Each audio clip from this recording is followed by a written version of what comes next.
হিংসুক চোখ নিয়ে 5টা কথা বলবো, মন দিয়ে শুনেন। হিংসুক চোখ, এতক্ষণ বললাম হিংসুক ব্যক্তি, হিংসুক চোখ, এই কথাটা খুব গুরুত্ব সহকারে শুনেন। হিংসুক চোখ, 1 নাম্বার সূরা কলামের 51 নাম্বার আয়াত, আল্লাহ পাক রব্বুল আলামিন বলেন, ওয়া ইয়াকাদুল লাযীনা কাফারু লা ইউযলিকুনাকা বিআবসারিহিম লাম্মা সামিউয যিকরা ওয়া ইয়াকুলুনা ইন্নাহু লামাজনুন। আল্লাহ পাক রব্বুল আলামিন বলেন, বেঈমানরা যখন আপনার কোরআন শুনে, আপনার হাদিস শুনে, আপনার থেকে উপদেশ মালা শুনে, বেঈমানরা, আমার দিকে তাকান, এরা চোখের মাধ্যমে আপনাকে আশ্রয় ফেলতে চায়, এরা চোখের মাধ্যমে আপনাকে আসার দিতে চায়। শেষ করে ফেলতে মন করে না, চোখের মাধ্যমে আপনাকে আসার দিতে চায়। একদম শেষ করে ফেলতে আল্লাহ বলছেন, এরা চোখের মাধ্যমে আপনাকে আসার মারতে চায়। কোরআনের আয়াত প্রমাণ করে চোখের ভয়ঙ্কর কাজ করতে পারে চোখ, যারা চোখের মাধ্যমে আপনারা শেষ করে দিতে চায়। হাবিব 2 নাম্বার কথা, নবীজি বলেন, ভাগ্য পরিবর্তন করতে কেউ পারে না। কোন জিনিস যদি ভাগ্যকে অতিক্রম করতে পারতো, সাবাগাতুল আইন, তাহলে চোখ ভাগ্যকেও পরিবর্তন করে দিত। ভাগ্যকে কোন জিনিস অতিক্রম করতে পারে না, কিন্তু কোন জিনিস যদি ভাগ্যকে অতিক্রম করত, চোখ এত ভয়ঙ্কর, এই চোখ ভাগ্যকে অতিক্রম করে ফেলতে পারত। চোখের এতটা পাওয়ার। আজকে 2টা উপায় মনে রাখেন। 1 নাম্বার সূরা ফালাক বেশি বেশি পড়া, হিংসুকের হিংসা থেকে বাঁচার 1 নাম্বার উপায় সূরা ফালাক বেশি পড়া। আল্লাহ বলেন, ওয়া মিন শাররি হাসিদিন ইযা হাসাদ, হিংসুকের হিংসা থেকে আল্লাহর কাছে পানাহ চাই। প্রতিদিন এই আমলটা আমরা করব, আল্লাহ তৌফিক দান করেন। হিংসুকের হিংসা থেকে বাঁচার 2 নাম্বার উপায় ঝাড়ফুঁক করা। কিছু পড়বেন, এইভাবে ঝাড়ফুঁক করবেন। এই ব্যাপারে 2টা দৃষ্টান্ত আপনাদের সামনে পেশ করি। 1 নাম্বার তিরমিজি শরীফের 972 নাম্বার হাদিস, আবু সাঈদ রাদিয়াল্লাহু তাআলা আনহুর বর্ণনা। তিনি বলেন, আন্না জিবরাইল আতান নবিয়্য সাল্লাল্লাহু আলাইহি ওয়াসাল্লাম, আল্লাহর নবীর কাছে জিবরিল আমিন আসলেন। আসার পর বললেন, ইয়া মুহাম্মদ ইশতাকাইতা, হে নবী মুহাম্মদ সাল্লাল্লাহু আলাইহি ওয়াসাল্লাম, আপনি কি অসুস্থ? নবীজির প্রশ্ন করলেন, আপনি কি অসুস্থ? আল্লাহ নবী জবাব দিলেন, নাম, হ্যাঁ আমি অসুস্থ। এবার জিবরিল আমিন কি বলছে দেখেন, যদি পারেন মুখস্থ রাখেন, বিসমিল্লাহি আরকিকা, আল্লাহর নামে আমি আপনারে ঝাড়ফুঁক করতেছি। জিবরিল আমিন নবীজিরে ফু দিতেছে। মিন কুল্লি শাইইন ইউযিকা, সমস্ত এমন জিনিস থেকে যে জিনিস আপনাকে কষ্ট দেয়। বিসমিল্লাহি আরকিকা, আল্লাহর নামে আপনাকে আমি ঝাড়ফুঁক করি। মিন কুল্লি শাইইন ইউযিকা, প্রত্যেক ওই জিনিস থেকে যে জিনিস আপনাকে কষ্ট দেয়। মিন শাররি কুল্লি নাফসিন, প্রত্যেক অনিষ্ট বান্দা থেকে আমি আপনার কাছে আপনাকে ফু দিতেছি। প্রত্যেক বান্দার অনিষ্টতা থেকে আমি আপনাকে ঝাড়ফুঁক করতেছি। এরপরে কি করে দেখেন, ওয়া মিন আইনিন হাসিদ, হিংসুক চোখ থেকে আমি আপনাকে ঝাড়ফুঁক করতেছি। শেষে জিবরিল বলে, বিসমিল্লাহি আরকিকা ওয়াল্লাহু ইয়াশফিকা, আল্লাহর নামে আমি আপনাকে ফু দিতেছি, আল্লাহ আপনাকে সুস্থ বানায় দেন। এইটা যদি পারেন বাচ্চার শরীরে ফু দিবেন। জিবরিল আমিন নবীজির ফু দিছে, আপনারা অবিকল এই দোয়া পরে ফু দেন, আল্লাহ এই বাচ্চাকে হিংসুকের হিংসা থেকে হেফাজত করবেন। বিসমিল্লাহি আরকিকা মিন কুল্লি শাইইন ইউযিকা মিন শাররি কুল্লি নাফসিন ওয়া আইনিন হাসিদিন বিসমিল্লাহি আরকিকা আল্লাহু ইয়াশফিকা। এটা হলো পুরো দোয়া। দৃষ্টান্ত নাম্বার 2, বুখারী শরীফের 3371 নাম্বার হাদিস, 3371 নাম্বার হাদিস, আব্দুল্লাহ ইবনে আব্বাস রাদিয়াল্লাহু তাআলা আনহুর বর্ণনা, কানা নবী সাল্লাল্লাহু আলাইহি ওয়াসাল্লাম ইউআবিজুল হাসান ওয়াল হুসাইন, নবীজি হাসান হুসাইনকে ফু দিতেন। ফু দেওয়ার সময় আল্লাহ নবী বলতেন, ইন্না আবাকুমা কানা ইউআবিজু বিহা ইবনাহুমা ইসমাঈল ওয়া ইসহাক, নবীজি সাল্লাল্লাহু ইবনাইহি ইসমাঈল ওয়া ইসহাক, আল্লাহর নবী বলেন হাসান হুসাইনকে ফু দেওয়ার সময় বলেন, ও হাসান আর হুসাইন, তোমাদের আব্বা ইব্রাহিম আলাইহিস সালাতু ওয়াস সালাম কানা ইউআবিজু বিহা ইসমাঈল ওয়া ইসহাক, তোমাদের আব্বা ইব্রাহিম আলাইহিস সালাতু ওয়াস সালাম তার সন্তান ইসমাঈল এবং ইসহাককে আমি তোমাদের 2 জনকে যেইভাবে ফু দেই, ইব্রাহিম নবী তার 2 সন্তানকে এইভাবে ফু দিতেন। ইব্রাহিম নবী ফু দিতেন ইসমাঈল আর ইসহাক নবীকে কিভাবে, যদি পারেন দোয়াটা মুখস্থ রাখেন। ইব্রাহিম নবীও এই দোয়া পড়তেন, আমাদের নবী এই দোয়া পড়তেন, আপনিও এই দোয়া পড়ে আপনার সন্তানকে ফু দেন। আউযু বিকালিমাতিল্লাহিত তাম্মা মিন কুল্লি শাইতানিন হাম্মা ওয়া মিন আইনিন লাম্মা। বাস এতটুকু। আউযু বিল্লাহ, আল্লাহর কাছে পানাহ চাই, মিন কুল্লি শাইতান, প্রত্যেক শয়তান থেকে, হাম্মা, প্রত্যেক অনিষ্ট বিচরণকারী যত প্রাণী আছে এই প্রাণীদের অনিষ্টতা থেকে, ওয়া মিন আইনিন লাম্মা, প্রত্যেক হিংসুক চোখ থেকে আমি আল্লাহর কাছে পানাহ চাই। এটা বলে বাচ্চাদের শরীরে ফু দিবেন, নিজের শরীরে ফু দিবেন। আল্লাহর নবী হাসান হুসাইনের শরীরে ফু দিতেন আর বলতেন, ইব্রাহিম নবী অবিকল এই দোয়াটা পড়ে ইসমাইল এবং ইসহাক নবীকে ফু দিতেন। আউযু বিকালিমাতিল্লাহ, বুখারী শরীফের বর্ণনা 3371 নম্বর হাদিস। আউযু বিকালিমাতিল্লাহিত তাম্মা মিন কুল্লি শাইতানিন হাম্মা ওয়া মিন কুল্লি আইনিন লাম্মা। এই হলো দোয়াটা। আল্লাহ আমাদের সকলকে আমল করার তৌফিক দান করেন। এখন আসেন 9 নাম্বার কথা, হিংসুক চোখ নিয়ে 5টা কথা বলবো, মন দিয়ে শুনেন। হিংসুক চোখ, এতক্ষণ বললাম হিংসুক ব্যক্তি, হিংসুক চোখ, এই কথাটা খুব গুরুত্ব সহকারে শুনেন। হিংসুক চোখ 1 নাম্বার সূরা কলামের 51 নাম্বার আয়াত, আল্লাহ পাক রব্বুল আলামিন বলেন, ওয়া ইয়াকাদুল লাযীনা কাফারু লা ইউযলিকুনাকা বিআবসারিহিম লাম্মা সামিউয যিকরা ওয়া ইয়াকুলুনা ইন্নাহু লামাজনুন। আল্লাহ পাক রব্বুল আলামিন বলেন, বেঈমানরা যখন আপনার কোরআন শুনে, আপনার হাদিস শুনে, আপনার থেকে উপদেশ মালা শুনে, বেঈমানরা আমার দিকে তাকান, এরা চোখের মাধ্যমে আপনাকে আশ্রে ফেলতে চায়, এরা চোখের মাধ্যমে আপনাকে আসার দিতে চায়। আচ্ছা নাই শেষ করে ফেলতে মন করে না, চোখের মাধ্যমে আপনাকে আসার দিতে চায়। একদম শেষ করে ফেলতে। আল্লাহ বলছেন এরা চোখের মাধ্যমে আপনাকে আসার মারতে চায়। কোরআনের আয়াত প্রমাণ করে চোখের ভয়ঙ্কর কাজ করতে পারে চোখ, যারা চোখের মাধ্যমে আপনারে শেষ করে দিতে চায়। হাবিব 2 নাম্বার কথা, চোখে কতটা ভয়ঙ্কর প্রভাব বিস্তার করতে পারে দেখেন। মুসলিম শরীফের 5595 নাম্বার হাদিস, ক্বালা রাসূলুল্লাহ সাল্লাল্লাহু আলাইহি ওয়াসাল্লাম, আল্লাহ নবী বলেন, লাউ কানা শাইউন সাবাকাল কদরা, নবীজি বলেন ভাগ্য পরিবর্তন করতে কেউ পারে না। কোন জিনিস যদি ভাগ্যকে অতিক্রম করতে পারতো, সাবাকাতুল আইন, তাহলে চোখ ভাগ্যকেও পরিবর্তন করে দিত। ভাগ্যকে কোন জিনিস অতিক্রম করতে পারে না, কিন্তু কোন জিনিস যদি ভাগ্যকে অতিক্রম করত, চোখ এত ভয়ঙ্কর, এই চোখ ভাগ্যকে অতিক্রম করে ফেলতে পারত। চোখের এতটা পাওয়ার। তাহলে নবীজি সাল্লাল্লাহু আলাইহি সাল্লাম চোখের পাওয়ার কত বেশি এটা বললেন। 3 নাম্বার, মুসলিম শরীফের 5619 নাম্বার হাদিস। এই হাদিসটা মন দিয়ে শুনেন। রাসূল আকরাম সাল্লাল্লাহু আলাইহি সাল্লাম রাখাসা লি আলি হাজমিন ফি রুকিয়াতিল হাইয়া, সাপ কামড় দিলে ওই সাপের কামড় থেকে বাঁচার জন্য নবীজি সাল্লাল্লাহু আলাইহি সাল্লাম ঝাড়ফুঁক করার অনুমতি দিলেন। হযরত জাফর রাদিয়াল্লাহু তাআলা আনহুর বিবির নাম আসমা বিনতে উমাইস। এই আসমা বিনতে উমাইস রাদিয়াল্লাহু তাআলা আনহার সন্তানদেরকে নবীজি তাকাইলেন, তাকানোর পর বললেন, মা আলি আরা আজসামা বানি আখি দারিআতান। আল্লাহর নবী বললেন, ও আসমা, আমার ভাইয়ের সন্তানগুলার কি অবস্থা? তারা এত শুকায় গেছে কেন? তুসিবুহুমুল হাজা, না খাইতে না খাইতে আমার ভাতিজারা কি শুকায় গেল নাকি? হযরত জাফর হলো আমাদের নবীজির চাচাতো ভাই। সেই হিসাবে নবীজি বললেন, আসমা, আমার এই চাচাতো ভাইয়ের ছেলেগুলার এই অবস্থা কা, তারা কি না খাইতে না খাইতে শুকায় গেছে নাকি? এমন অবস্থা কা? দেখেন, মন দিয়ে শুনেন। নবীজি বললেন, এদের শরীর বাড়ে না কেন, এমন চিকনা কেন, শুকায় গেছে কেন?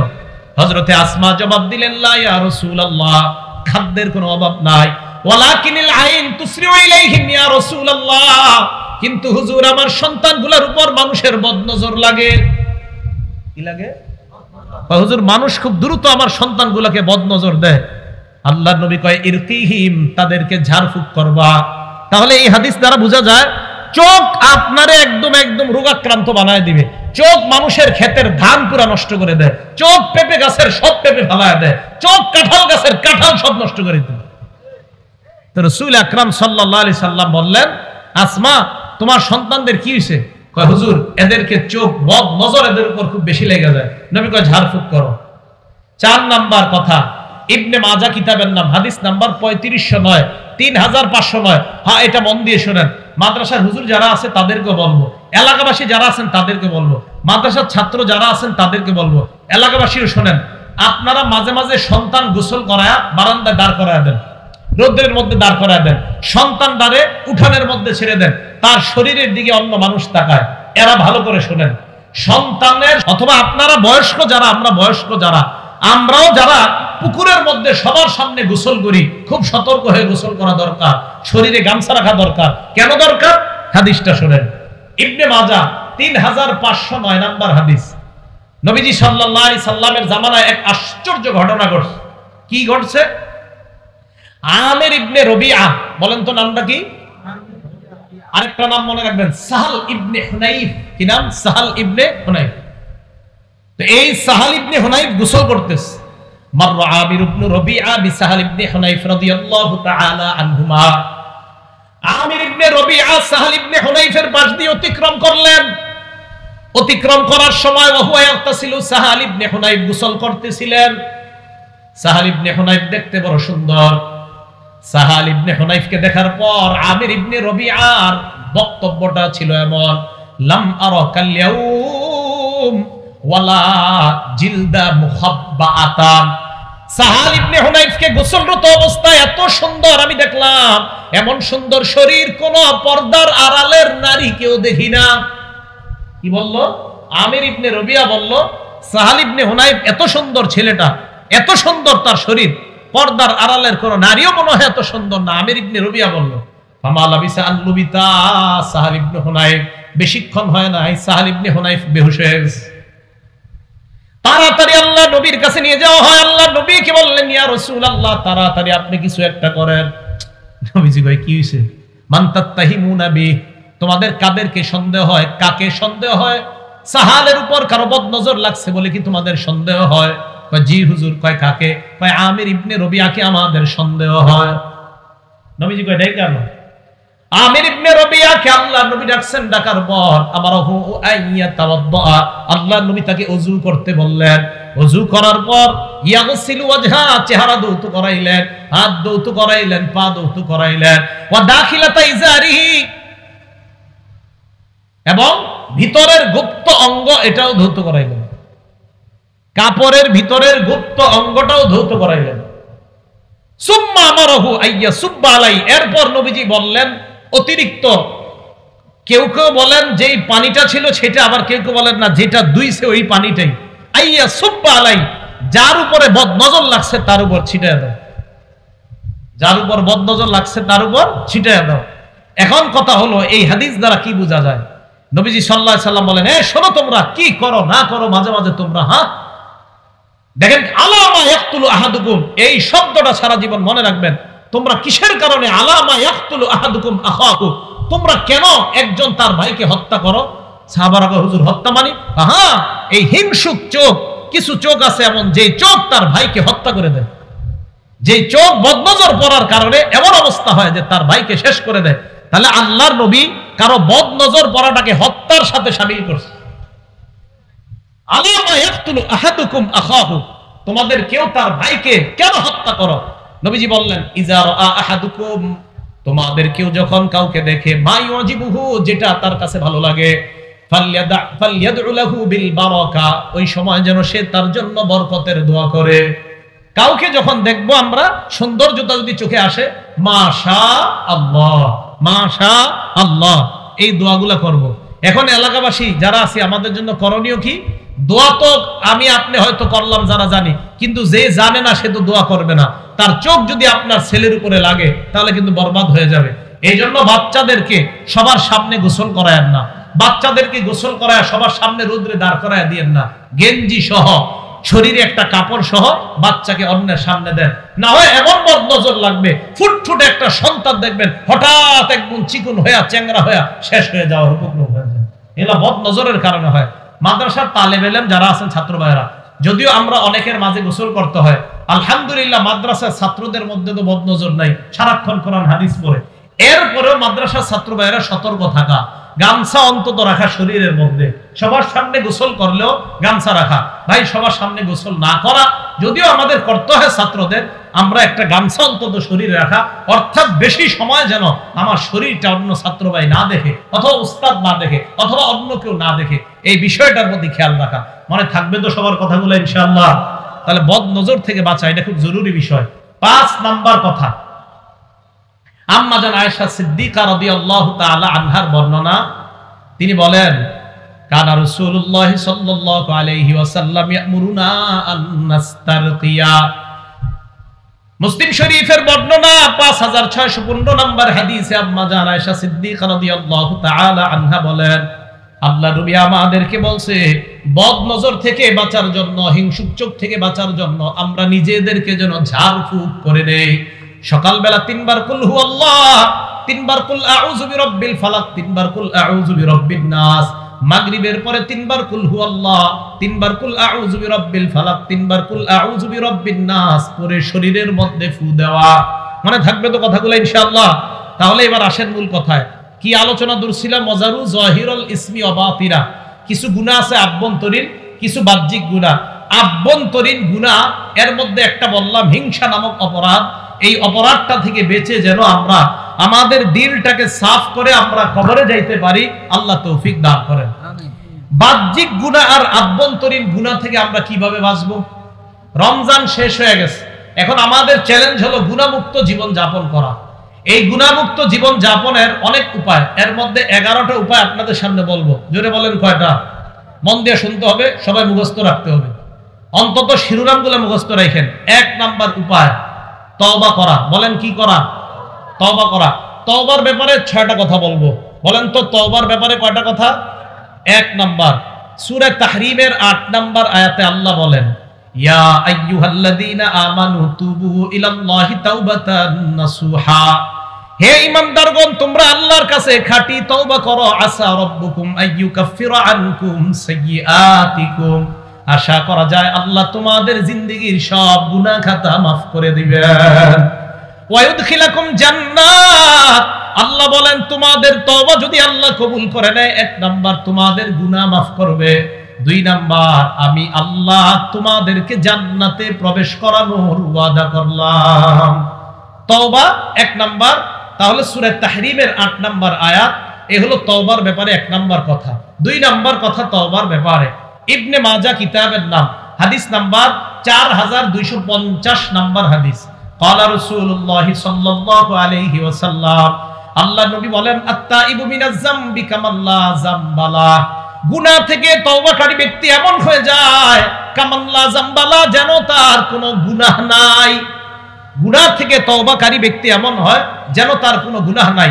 এই মুহূর্তে আমার সাথে বলেন, আস্তাগফিরুল্লাহাল্লাযী লা ইলাহা ইল্লা হুয়াল হাইয়ুল কাইয়্যুম ওয়া আতুবু ইলাইহি। এটা মন থেকে বলছেন তো সবাই? আমাদের তওবা হয়ে গেছে, আল্লাহ আমাদের তওবা কবুল করেন, আমিন। এগুলো 2 নাম্বার কথা। 3 নাম্বার কথা, এটা ইবনে মাজার হাদিস, হাদিস নাম্বার 4251 নাম্বার হাদিস। ক্বালা রাসূলুল্লাহ সাল্লাল্লাহু আলাইহি ওয়াসাল্লাম, আল্লাহ নবী বলেন, ইন্নাল্লাহা ইয়াকবালু তাওবাতাল আবদি। আল্লাহ নবী বলেন, কুল্লু বানি আদম খাত্তাউন। সমস্ত আদম সন্তান গুনাহগার। নবীজি বললেন, সমস্ত আদম সন্তান গুনাহগার। আমি আপনি আমাদের মাঝে কম বেশি গুনাহ হয়ে যায়। ওয়া খায়রুল খাত্তাইনা তাওয়াবুন। গুনাহগারদের মধ্যে তারাই উত্তম যারা আল্লাহর কাছে তওবা করে। প্রতিদিন যে যত বেশি তওবা করে, গুনাহগারদের মাঝে ওই ব্যক্তি আল্লাহর কাছে তত দামি হয়ে যায়। 4 নাম্বার কথা, এটাও ইবনে মাজার হাদিস, হাদিস নাম্বার 4253 নাম্বার হাদিস। ক্বালা রাসূলুল্লাহ সাল্লাল্লাহু আলাইহি ওয়াসাল্লাম, আল্লাহ নবী বলেন, ইন্নাল্লাহা ইয়াকবালু তাওবাতাল আবদি মা লাম ইউগারগির। বান্দার মরণ আসার আগ পর্যন্ত আল্লাহ তার তওবা কবুল করেন।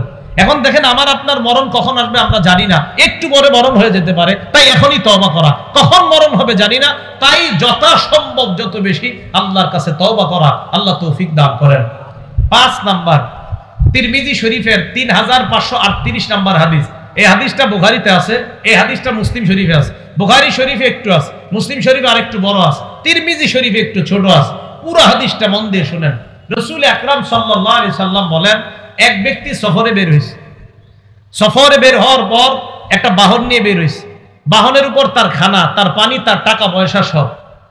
বাহন নিয়ে যাওয়ার পর হঠাৎ এক জায়গায় গিয়ে তার পানির পিপাসা লাগছে অথবা তার ক্লান্তি এসে যায়। ওই বান্দা বাহন থেকে নামে, নামার পর খানা খায়, পানি পান করে। হঠাৎ বান্দা চিন্তা করলো একটু রেস্ট নেই, বিশ্রাম নেই, নেওয়ার পর আবার একটু পরে সফরে আমি যাত্রা করব। বান্দা হঠাৎ ঘুমায় যায়, ঘুম থেকে উঠছে, ওঠার পর চারদিকে তাকায় দেখে তার বাহন নাই। তাহলে খানাও গেল, পানিও গেল, টাকা পয়সা নেই। বান্দা এবার চিন্তা করে কি করা যায়, পিছনে যদি যাই বাড়ির দিকে রওনা করি তাও বাঁচবো না, সফর যেই জায়গায় রওনা করলাম সেখানেও যেতে পারবো না। এখন আমার এই জায়গায় মরণ ছাড়া কোনো উপায় নাই। মরণের নিয়তে ওই জায়গায় বসে রয়েছে, পিছনে যাওয়া সম্ভব না, সামনেও সম্ভব না, কারণ অনেক দূর এসে গেছে। বৈশা বৈশা আসতে আবার ঘুমাইসে গেছে। হঠাৎ আল্লাহ পাক রব্বুল আলামিন তার ঘুম ভেঙে দেয়। ঘুম থেকে জাগ্রত হওয়ার পর তাকায় দেখে তার বাহন খানা পানি টাকা পয়সা নিয়ে উপস্থিত হয়ে যায়। খুশি বেশি না কম? এই বান্দা খুশি কম না বেশি?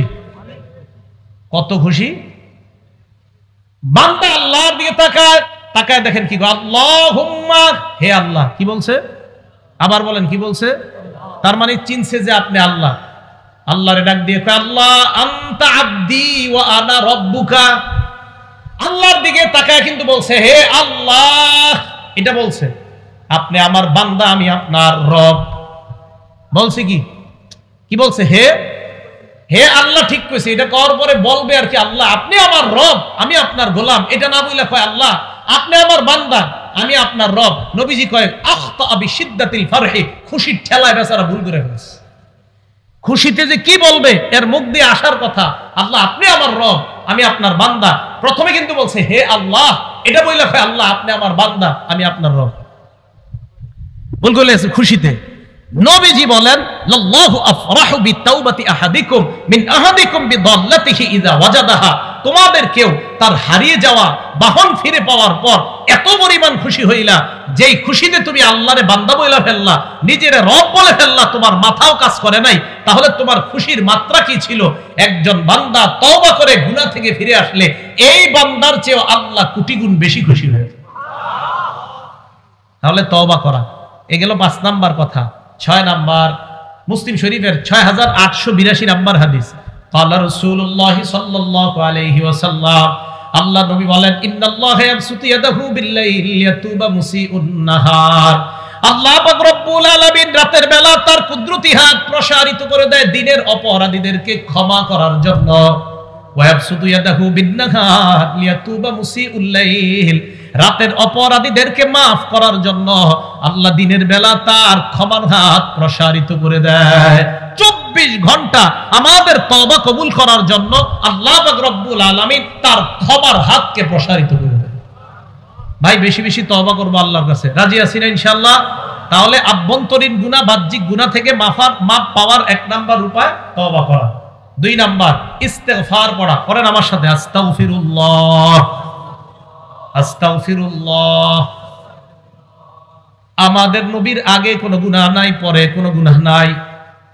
নবীজি বলেন, আল্লাহি ইন্নী লা আস্তাগফিরুল্লাহ ওয়া আতুবু ইলাইহি ফিল ইয়াউমি আকসার মিন 70 মাররা। আল্লাহ নবী বলেন, যেই নবীর আগে পরে কোনো গুনাহ নাই, এই নবী কয় আমি প্রতিদিন আল্লাহর দরবারে 70 বারের বেশি আস্তাগফিরুল্লাহ এবং তওবা করি। কয়বারের বেশি? আপনাদের সুবহানাল্লাহর মিটারে বোঝা গেছে হুজুরের চেয়ে গুনাহ আমগো কম। বুঝেন নাই? নবী সাল্লাল্লাহু আলাইহি সাল্লাম প্রতিদিন কয়বারের বেশি তওবা করে আল্লাহর কাছে? তাহলে আমাদের কি পরিমাণ তওবা করা দরকার, কি পরিমাণ ইস্তেগফার পাঠ করা দরকার? হ্যাঁ, 500 বার নিয়মিত। রাজি আছেন ইনশাআল্লাহ? কয়বার? 500 বার পড়তে 5 মিনিটও লাগবে না, কিন্তু পড়বেন না। বাসে বৈশা খালি গল্প করবেন, চা স্টলের সামনে খালি গীবত শিকায়ত করবেন, জিকির করবেন না, ইস্তেগফার পাঠ করবেন না। কারণ আমাদের তো গুনাহ কম, এই জন্য ইস্তেগফার বেশি পাঠ করা দরকার নাই। ইস্তেগফার যত বেশি পড়বেন, মাদ্রাসার তালেবে ইলম ভাইরা সুযোগ পাইলে যদি দেখেন গল্প করতে মন চায়, ইস্তেগফার পড়বেন। ইস্তেগফার যেই ছাত্র যত বেশি পড়বে তার মেধা তত বেশি বাড়বে। কারণ ইস্তেগফার যে যত বেশি পড়ে তার গুনাহ তত বেশি ঝরে। ইস্তেগফার যে যত বেশি পড়ে তার গুনাহ তত বেশি ঝরে। যার গুনাহ যত বেশি ঝরে যায় তার মেধা তত বেশি বেড়ে যায়। কথা মনে রাখবেন, ইস্তেগফার যে যত বেশি পড়ে তার গুনাহ তত বেশি ঝরে। যার গুনাহ যত বেশি ঝরে যায় তার মেধা তত বেশি বেড়ে যায়। এই কথা মনে রাখবেন। এই জন্য ছাত্র ভাই, স্কুল কলেজের ছাত্র যারা আছেন, ইস্তেগফার বেশি পড়বেন, আল্লাহ মেধা বাড়িয়ে দিবেন। আল্লাহ পাক রব্বুল আলামিন এই আমলটা বেশি বেশি করার তৌফিক দান করেন। সূরা আলী ইমরান আয়াত নাম্বার 135 নম্বর আয়াত আল্লাহ বলেন, ওয়াল্লাযীনা ইযা ফাআলু ফাহিশা আও যালামু আনফুসাহুম যাকারুল্লাহ, যারা অশ্লীল কর্ম করে, নিজেদের উপর জুলুম করে, সাথে সাথে আল্লাহরে স্মরণ করে, ফাস্তাগফিরু লিযুনুবিহিম, অপরাধের জন্য ক্ষমা চায়, ওয়া মাইয়াগফিরুয যুনুবা ইল্লাল্লাহ, আল্লাহ ছাড়া গুনাহ মাফ করার আছে কে? আল্লাহ বলেন, উলাইকা জাযাউহুম মাগফিরাতুম মির রাব্বিহিম, যারা অপরাধ করার পর আমার দরবারে ইস্তেগফার পাঠ করে ক্ষমা চায়, আমি রবের পক্ষ থেকে তাদের জন্য ক্ষমার ঘোষণা করে দিলাম। ইস্তেগফার বেশি পড়ব। মুসলিম শরীফের 6879 নাম্বার হাদিস, নবীজি আল্লাহর পক্ষ থেকে একটা হাদিস বলেন, মানে হাদিসে কুদসি। এই দেখেন এলাকার নাম কি হুজুর? পাথরদিয়া। এই পাথরদিয়ার এই জায়গার আমরা একজন গুনাহ করছি, গুনাহ করার সাথে সাথে আল্লাহ কয়, আজনাবা আব্দুন জামবা, এক বান্দা গুনাহ করছে, গুনাহ করার পর ওই বান্দা আল্লাহকে বলছে, আল্লাহুম্মা গফিরলি জামবি, আল্লাহ তুমি আমার গুনাহ মাফ করে দাও। বলেন তো একটু, আল্লাহ আল্লাহ তুমি আমার গুনাহ মাফ করো। এ দেখেন কি বলে আল্লাহ। আল্লাহ এটা শুনে কয় কি, আজনাবা আব্দি জামবা, এই আমার বান্দা গুনাহ করছে, গুনাহ করার পর ফাআলিমা আন্না লাহু রাব্বা, আমার বান্দা জেনেছে তার একজন রব আছে, আল্লাহ।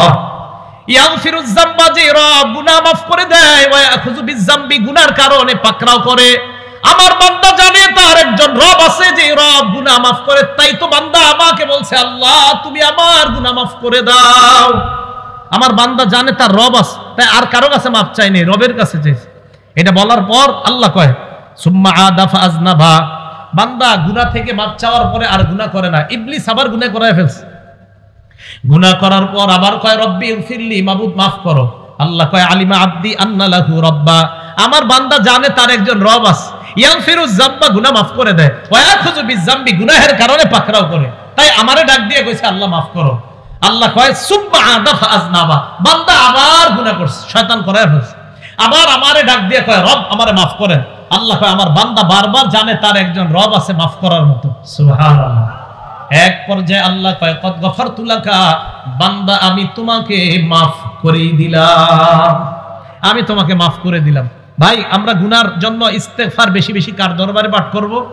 আল্লাহর দরবারে। গুনাহ মাফের 2 নাম্বার উপায় ইস্তেগফার পাঠ করা। নিয়মিত আমরা বেশি বেশি ইস্তেগফার আর তওবা করব, আল্লাহ তৌফিক দান করেন। 3 নাম্বার গুনাহ মাফের উপায়, বাংলাটা মনে রাখবেন। 3 নাম্বার উপায়টা, ক্ষমা পাওয়ার আশায় আল্লাহর কাছে ক্ষমা চাওয়া। বলেন তো বাংলাটা, পাওয়ার আশায় আল্লাহর কাছে, না না ভুল হয়েছে, ক্ষমা পাওয়ার আশায় আল্লাহর কাছে বারবার ক্ষমা চাওয়া। বলেন কি বলছি? আল্লাহর কাছে বারবার ক্ষমা চাওয়া। হ্যাঁ, হাদিস দিচ্ছি, তিরমিজি শরীফের 3540 নাম্বার হাদিস, তিরমিজি শরীফের 3540 নাম্বার হাদিস। এই হাদিসটাও হাদিসে কুদসি, মানে আমাদের নবী আল্লাহর পক্ষ থেকে বলছে। আল্লাহ আমাদের আপনাদের সবাইকে ডাক দিয়ে বলে, ইয়াবনা আদম, হে আদম সন্তান, ইন্নাকা মা দাউতানি ওয়া রাজাউতানি, তুমি আমাকে যতবার আমার কাছে দোয়া করো, ক্ষমা পাওয়ার আশায় যতবার আমার কাছে দোয়া করো, গফারতু লাকা আলা মা কানা ফিকা ওয়ালা উবালি, ততবার আমি আল্লাহ তোমার গুনাহ মাফ করতে কারো পরোয়া করি না। ভাই, পরোয়া করা কাকে বলে বলেন তো? আমি আপনাদের কাউরে বললাম, কেউ যদি এটা শোনাইতে পারে তারে 100 টাকা দিব। তো হুজুর বললো না দিয়েন না, আমি বললাম না আমি দিব, আপনার কি? এটারে বলে পরোয়া। আমি কারো পরোয়া করি না, আমি তারে 100 টাকা দিব। আল্লাহ বলে, আমি আমার বান্দারে বানাইছি, ও গুনাহ করে যতবার ক্ষমা পাওয়ার আশায় আমার কাছে ক্ষমা চায়, আমি ওকে মাফ করবো। এখানে কার কি? আমি কারো পরোয়া করি না, কারো পরোয়া করি না। আল্লাহ মা কানা ফিক। এরপরে আল্লাহ বলেন, ইয়াবনা আদম, হে আদম সন্তান, লাউ বালাগাত যুনুবুকা আনানাস সামা, তোমার গুনাহ আকাশের চূড়ায় গিয়ে পৌঁছে গেছে, এত গুনাহ করছে। গুনাহ করার পর সুম্মাস্তাগফারতানি, আমার কাছে তুমি ক্ষমা চাও। দেখেন আল্লাহ কত মহান, এই পরিমাণ গুনাহ করার পর তুমি আমার কাছে ক্ষমা প্রার্থনা করছো। আল্লাহ কয়, গফারতু লাকা আলা মা কানা ফিকা লা উবালি, এই আকাশ পরিমাণ গুনাহ তোমার মাফ করতেও আমি আল্লাহ কারো পরোয়া করি না। ভাই, আল্লাহ আমাদেরকে মাফ করবে, আল্লাহ আমাদেরকে মাফ করবে, এজন্য বারবার কার কাছে ক্ষমা চাওয়া? আল্লাহ। এবার কি কয় দেখেন, ইয়াবনা আদম, হে আদম সন্তান, লাউ আতাইতানি বিকুরাবিল আরদি খাতায়া, জমিনের বালু পরিমাণ গুনাহ যদি নিয়ে আমার কাছে উপস্থিত হয়ে যাও, জমিন পরিমাণ গুনাহ নিয়ে আসো, লা আতাইতুকা বিকুরাবিল আরদি মাগফিরা, আমি আল্লাহ জমিন পরিমাণ ক্ষমা নিয়ে তোমার কাছে উপস্থিত হয়ে যাই।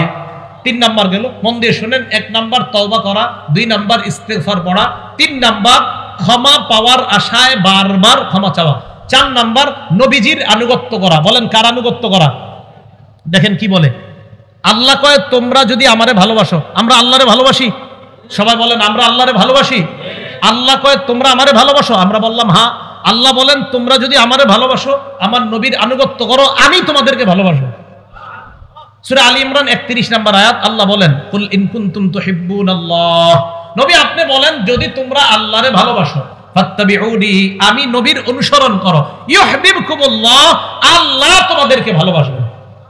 নবীর অনুসরণ করার অর্থ নবীর কর্ম পালন করতে হবে, নবীর কথাও মানতে হবে। বলেন নবীর কর্ম পালন করতে হবে, নবীর কথাও কি করতে হবে? মানতে হবে। এখন আসেন আমার সাথে বলেন, বলেন আমরা, বলেন আমরা নবীর সুন্নত মানি, সাহাবাদের সুন্নত মানি। জোরে বলেন আমরা নবীর সুন্নত মানি, সাহাবাদের সুন্নত মানি।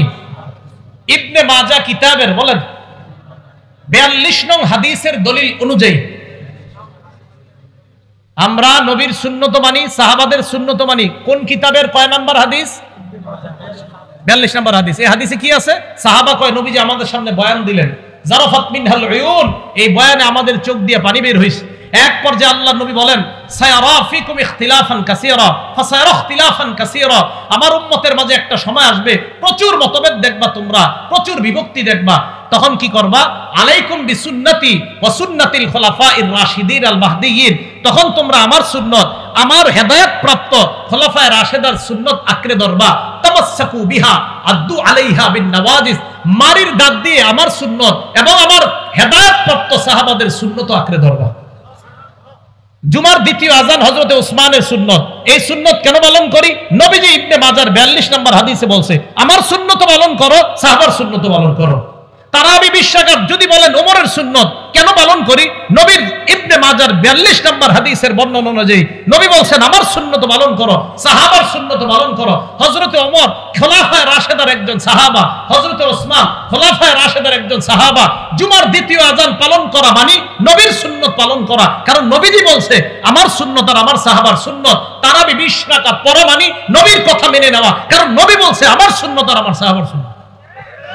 এটা নিয়ে ইখতিলাফ করা যাবে না। আবাস আপনি কিন্তু ঝগড়া করবেন না, বলবেন আমরা নবীর সুন্নত মানি, সাহাবার সুন্নত মানি।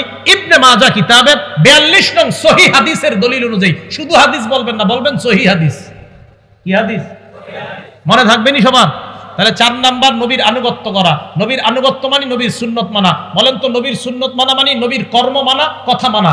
নবীর কথায় আছে আমার সুন্নত মানো, সাহাবার সুন্নত। এই ভাই মনে থাকবে তো? 5 নাম্বার আজান দেওয়া। বলেন কি দেওয়া? সংক্ষেপে বলছি।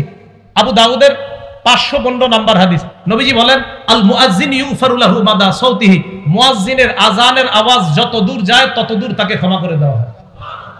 6 নাম্বার 2 রাকাত নামাজ পড়া। আবু দাউদ শরীফ হাদিস নাম্বার 1521 নাম্বার হাদিস, নবীজি বলেন মামিন আবদিন ইউজনিবু যামবান, কোন বান্দা যখন অপরাধ করে, করার পর ফায়হসিনুল ওযুআ, ওযু করে, করার পর ফায়াকুমু ফায়ুসাল্লি রাকাতাইন, দাঁড়িয়ে 2 রাকাত নামাজ আদায় করে, নামাজের পর ইস্তিগফারুল্লাহ, আল্লাহর দরবারে কয়েকবার পরে আস্তাগফিরুল্লাহ আস্তাগফিরুল্লাহ আস্তাগফিরুল্লাহ ইল্লা গফারাল্লাহু যামবা, আল্লাহ তার গুনাহ মাফ করে দেন। 7 নাম্বার 5 ওয়াক্ত নামাজ নিয়মিত পড়া। এটা আওয়াজ দিয়ে বলেন তো কয় ওয়াক্ত নামাজ নিয়মিত পড়া? আরো জোরে, কয় ওয়াক্ত? ফজর সারানা সহ সহ কয় ওয়াক্ত নামাজ পড়া? 5 ওয়াক্ত। বুখারী শরীফের 526 নাম্বার হাদিস, এক সাহাবা নবীজির কাছে গেছে, হুজুর আমি তো বড় অপরাধ করছি। ইতিমধ্যে নবীজি সাল্লাল্লাহু আলাইহি সাল্লাম কোরআনের এক আয়াত শোনাইলেন, আকিমিস সালাতা তরফাইন নাহারি ওয়া যুলাফাম মিনাল লাইল, দিনের 2 অংশে এবং রাতের কিছু অংশে তোমরা নামাজ পড়ো। এই কথা বলার পর নবীজি সাল্লাল্লাহু আলাইহি সাল্লাম বুঝাইলেন 5 ওয়াক্ত নামাজ পড়ো। ইন্নাল হাসানাত ইউযহিবনাস সাইয়্যাত, নেক কাজ খারাপ কাজকে মিটিয়ে দেয়। 5 ওয়াক্ত নামাজ যারা পড়বে তাদের গুনাহ আল্লাহ মাফ করে দেয়। সাহাবা বললেন আলিয়া হাজা, হুজুর এটা কি শুধু আমার জন্যই বৈশিষ্ট্য? নবীজি সাল্লাল্লাহু আলাইহি সাল্লাম বললেন না না, লি জামিই উম্মতি কুল্লিহিম, আমার দুনিয়ার সমস্ত উম্মতের জন্য এই বৈশিষ্ট্য। 5 ওয়াক্ত নামাজ পড়বে, আল্লাহ তাদেরকে মাফ করে দিবেন। 8 নাম্বার জামাতের সাথে নামাজ আদায় করা। এটাও একটু মিছিল দিয়ে বলেন কিভাবে নামাজ আদায় করা? আরো জোরে বলেন কিভাবে নামাজ আদায় করা? জামাতের সাথে নামাজ আদায় করা। এক সাহাবা নবীজির কাছে আসছে, মুসলিম শরীফের হাদিস, হাদিস নাম্বার 6899 নাম্বার হাদিস। নবীজির কাছে আসার পর নবীজিকে বলতেছে, ইয়া রাসূলুল্লাহ আসত্তু হাদ্দান, আমি এমন অপরাধ করছি যে অপরাধে আমার উপরে শাস্তি প্রয়োগ করা দরকার। ইতিমধ্যে ফরজ নামাজের সময় হয়ে গেছে, একটা ফরজ নামাজ, ফজর না ফরজ। ওই নামাজে নবীজি নামাজ পড়াইলেন, ওই সাহাবা নামাজ পড়লেন। নামাজ পড়ার পর নবীজি সাল্লাল্লাহু আলাইহি সাল্লামের সামনে আবার আসছে, আয়া কয় আকিম ফিয়া কিতাবাল্লাহ, হুজুর তাড়াতাড়ি বিচার করেন। নবীজি কয় হাল হাদারতাস সালাতা মানা, তুমি কি আমাদের সাথে এই নামাজটা পড়ছো জামাতে? কয় হ্যাঁ। নবীজি বলেন গুফিরা লাকা, বাস যে অপরাধটা করছো না আল্লাহ মাফ করে দিয়েছে। 5 আজান দেওয়া, 6 2 রাকাত নামাজ পড়া, 7 5 ওয়াক্ত নামাজ পড়া, 8 জামাতের সাথে নামাজ পড়া। ভাই জামাতের সাথে নামাজ পড়বো তো ইনশাআল্লাহ? এখানে অন্ধ আছেন নি কেউ? সবাই কয় না। অন্ধ আছেন? কেউ থাকলে হাত তোলেন। আছেন অন্ধ?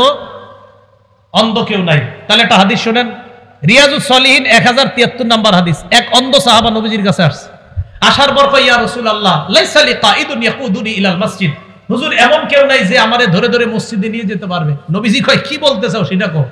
হুজুর আমি বাসায় নামাজ পড়লে হবে কিনা? নবীজি বললেন হ্যাঁ ঠিক আছে হবে, যাও। ফতোয়া দিয়ে দিছে নবীজি, হবে, যাও বাসায় নামাজ পড়ো। ফালাম্মা ওয়াল্লাহ, লোকটা রওনা করছে বাসায়। মন দিয়ে শুনেন, দাহ নবীজি ডাক দিলে, এই শোনো শোনো, হাল তাসমাউন নিদা, আযান শোনো বাসা থেকে? কয় জি হুজুর, বাড়ি থেকে আযান শোনা যায়। নবীজি বললেন ফাজিব, তাহলে মসজিদে জামাতে এসো। উনি কি অন্ধ সাহাবা ছিলেন না দেখতেন? অন্ধকে নবীজি কি বললেন, কিভাবে আসবা জানি না, বাস আযান শুনবা মসজিদে আসবা। হ্যাঁ আপনারা ঘুমাই থাকেন বাসায়। তাহলে জামাতের সাথে নামাজ আদায় করা 8 নাম্বার। 9 নাম্বার গুনাহ হয়ে গেলে সাথে সাথে একটা ভালো কাজ করা। তিরমিজি শরীফের 1987 নাম্বার হাদিস, আবু যর গিফারীকে নবীজি বললেন ইত্তাকিল্লাহা হাইসুমা কুনতা, যেখানেই থাকো আল্লাহরে ভয় করো। ওয়াতবিইস সাইয়্যাতাল হাসানাতা তামহুহা, খারাপ কাজ হয়ে গেলে সাথে সাথে একটা ভালো কাজ করবা, এই ভালো কাজটা তোমার খারাপ কাজকে মিটিয়ে দিবে। এজন্য কোনো সময় খারাপ কাজ হয়ে গেলে আস্তাগফিরুল্লাহ আস্তাগফিরুল্লাহ আস্তাগফিরুল্লাহ বেশি বেশি পড়া। 10 নাম্বার জিকিরের মজলিসে বসা। এই যে আপনারা এখন জিকিরের মজলিসে আছেন, বুখারী শরীফ হাদিস নাম্বার 6408 নাম্বার হাদিস। নবীজি বলেন ইন্না লিল্লাহি মালাইকাতান ইয়াতুফুনা ফিত তুরুক, আল্লাহর একদল ফেরেশতা আছে আপনাদের সামনের রাস্তায় ঘুরে। ইয়াতুফুনা ফিত তুরুক ইয়ালতামিসুনা আহলা যিকরি, কোথায় আল্লাহর দ্বীন সম্পর্কে আলোচনা হয় এমন মজলিস খোঁজে। ফাইদা ওয়াজাদু কওমান ইয়াজকুরুন আল্লাহ, তারা আপনাদেরকে পাইছে যে আপনারা আল্লাহর দ্বীন সম্পর্কে আলোচনা শুনতেছেন, করতেছেন এবং আরো হবে। তানাদাউ হালুম্মু ইলা হাজাতিকুম, এই রাস্তার ফেরেশতা অন্যান্য রাস্তার ফেরেশতাদেরকে ডাইকা নিয়ে এসে কয় হালুম্মু ইলা হাজাতিকুম, আরে কোথায় গুরু, এখানে আসো। পাথর দিয়া দারুল উলুম মাদ্রাসার মাঠে একটা দল পেয়ে গেছি আমরা, আসো। ফায়াহুফুনাহুম বিআজনিহাতিহিম ইলাস সামাঈদ দুনিয়া, পুরা মাঠটাকে ফেরেশতারা বেষ্টন করে একজনের কাঁধের উপর আরেকজন, আরেকজনের কাঁধের উপর আরেকজন, এইভাবে আল্লাহর আসমান পর্যন্ত ফেরেশতাদের একটা সারি চলে গেছে। আল্লাহ কয় মাজা ইয়াকুলু ইবাদি, আমার বান্দারা কি বলে? তো ফেরেশতারা বলে ইউসাব্বিহুনা ওয়া ইউকাব্বিরুনা ওয়া ইউমাজ্জিদুনা ওয়া ইয়াহমাদুনা, আল্লাহ এরা সুবহানাল্লাহ বলে, এরা আলহামদুলিল্লাহ বলে, এরা আল্লাহু আকবার বলে, এরা আপনার বরত্ব বর্ণনা করে। আল্লাহ কয় হাল রাউনি, দেখছে আমাকে? কয় না মাবুদ দেখে নাই। আল্লাহ পাক রব্বুল আলামিন বলেন কাইফা লাউ রাউনি, দেখলে কি করতো? কয় মাবুদ দেখলে কানু আশাদ্দালাকা ইবাদা ওয়া আকসারালাকা তামজিদা ওয়া তাহমিদা, দেখলে আরো বেশি বেশি তাসবিহ পাঠ করতো, আরো বেশি বেশি ইবাদত করতো। আল্লাহ কয় কি চায়? কয় জান্নাত চায়, জাহান্নাম থেকে বাঁচতে চায়। শেষে আল্লাহ বলে ইশহাদু আন্নী কদ গফারতু লাহু, সাক্ষী থাকো এই পাথর দিয়া মাদ্রাসার মাঠে আজকে যারা বয়ান শুনতেছে এবং শুনবে শেষ পর্যন্ত থেকে বাসায় যাবে, আমি তাদেরকে মাফ করে দিলাম।